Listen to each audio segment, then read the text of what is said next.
Thank you, ladies and gentlemen. Ladies and gentlemen, I'm very pleased to be here for the launch of the first ever sovereign green bond in an emerging economy with assistance from the World Bank and the IFC. As we seek to raise 100 million Fijian dollars to fund our work to boost climate resilience across Fiji.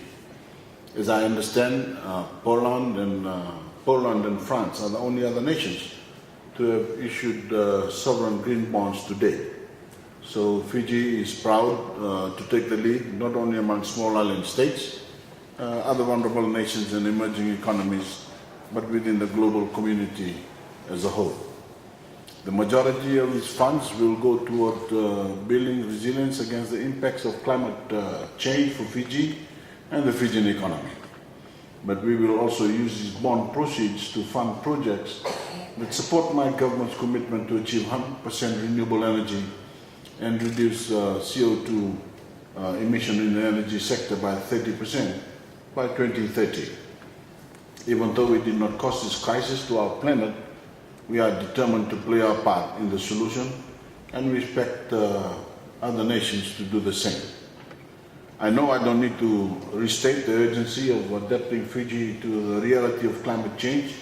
We are very glad to partner with the World Bank and the IFC in funding this critical work.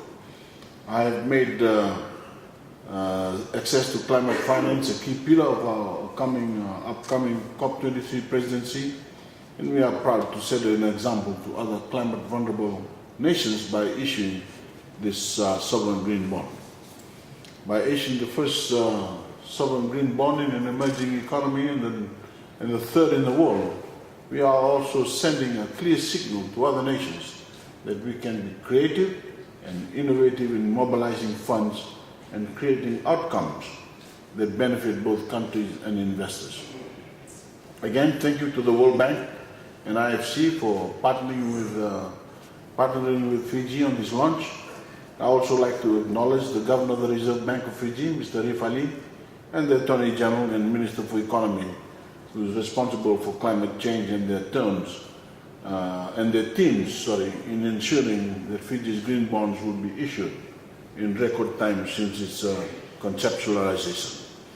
I encourage countries and investors around the world to follow our example and continue to forge new avenues to access climate finance and find new solutions to the effects of climate change we all face. And God bless you all.